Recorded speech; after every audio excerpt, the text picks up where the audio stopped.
Hey guys, I hope everyone is doing well.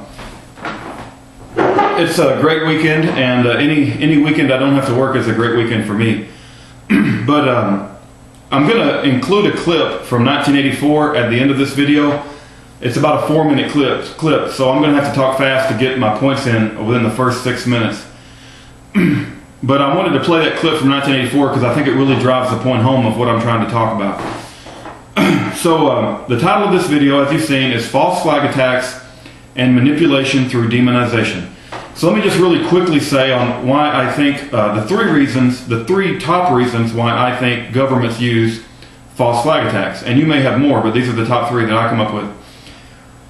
The first one is when you have an attack upon a country or a society, that it binds the people together in a sense of patriotism, and they will begin to follow the orders of their leaders without question. And that's one reason why the government will use false flag attacks to get the people attention diverted from other things. So if the people were getting unsettled about the economic situation or unsettled about corruption in government, if you have an attack, all of that talk goes to the wayside, and people will come together and have a false sense of, not a false sense, it will actually be true patriotic feelings towards their government because they feel like they need to bind together in order to hold their country together.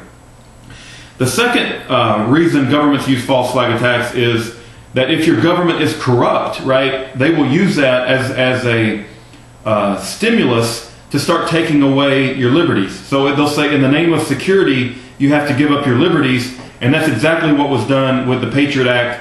And as we see our liberties getting more and more stripped away in today's society, I believe that 9/11 was a false flag attack. I don't want to get into that right now, but many of you may disagree with me on that. Many of you may agree with me. That's fine. It's okay that we have different opinion. So that's the second reason, is that they will strip away our liberties in the name of security. So the first reason was a blind, unquestioning following of government leadership. The second reason is you're going to have to give up your liberties in the name of security. The third reason is they're going to blame it on somebody. Now, here's where the real danger is, and this is really where the main topic of this video is all about.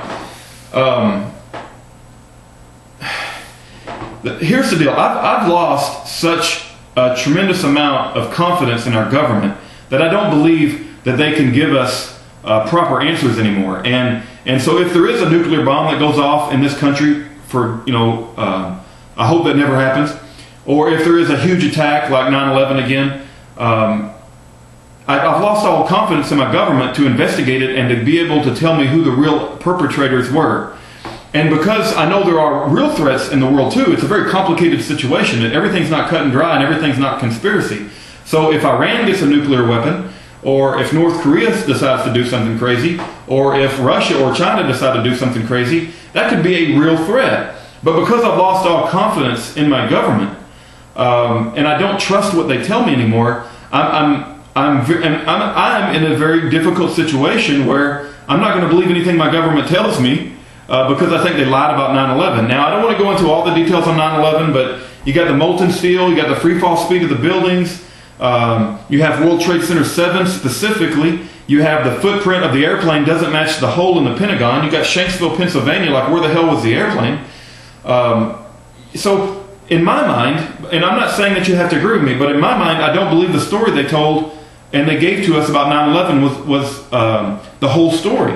And so if we get attacked in the future, I don't know who to put the blame on because I'm not going to believe my government, and I'm going to be insufficient as a common citizen to know who really perpetrated the attack. And so it leaves us in a very bad position when you lose confidence in your government. Do you see how dangerous it is? And I'm not saying I have the answers here. I'm just saying that, I am a person. I believe in the death penalty, and I believe in retribution. And so if we are attacked, I do believe that whoever did it, whoever it is, and if we can identify them with sufficient proof, that they should have to pay with their lives. Now, there was a time in my life where I believed in the death penalty. I believed in torture, right? So I would want to pull their teeth out with pliers and do all that. I don't believe in that anymore. As I've gotten older, I simply believe they should be put to death with a sharp sword, and just as quickly as possible, least pain, just kill them in the name of righteousness.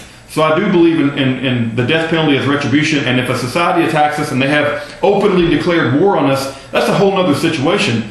But unfortunately, in the times that we live in, countries don't openly declare war on people anymore. They just simply send in, attacks that are almost untraceable back to the country.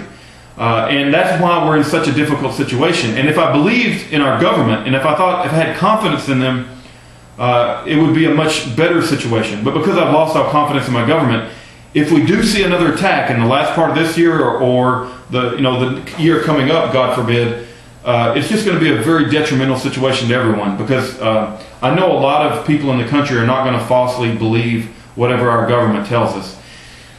But I wanted to throw this out there. I want you to watch the clip from 1984, and it's called the 2-minute hate. And it's where government, I want to set this up, it's where government will play a video clip of the enemy, because the society is constantly at war. And the people just get into a war frenzy. And we have to be very careful and not to do that. We have real enemies, and let's direct our passions for retribution at our real enemies, but let's not be blinded by our government, by whatever they tell us. God bless every one of you. Have a great night. And here's a video clip from 1984.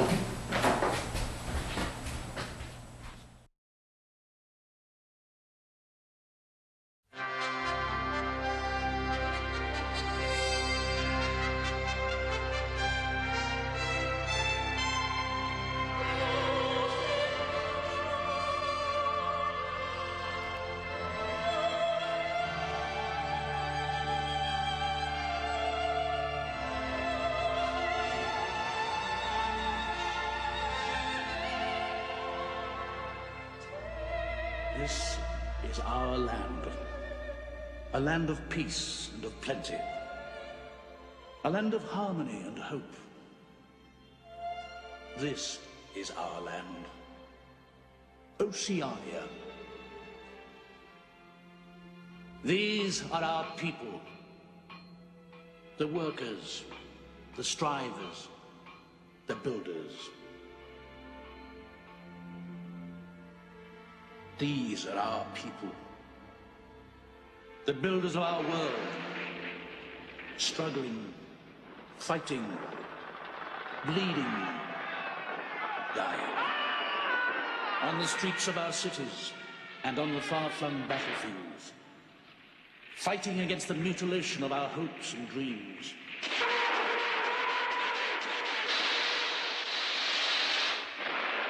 Who are they?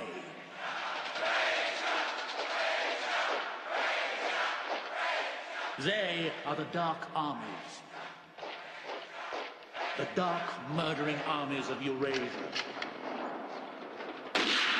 In the barren deserts of Africa and India, on the oceans of Australasia, courage, strength, and youth are sacrificed.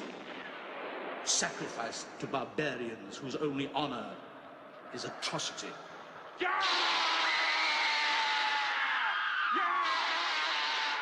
But even as we grasp at victory, there is a cancer, an evil tumor, growing, spreading in our midst. Shout! Shout! Shout out his name!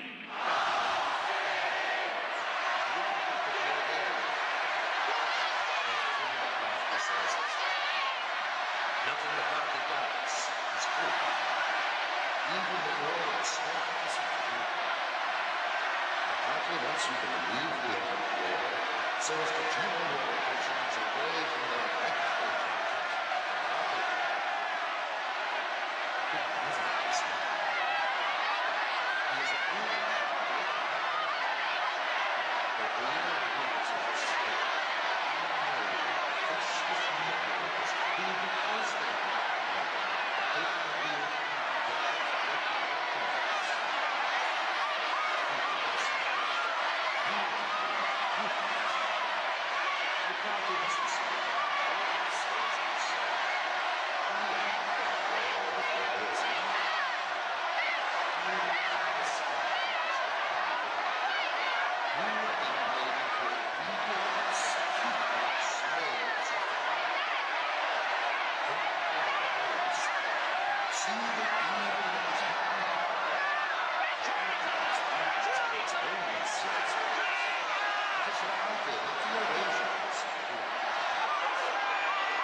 Anyway.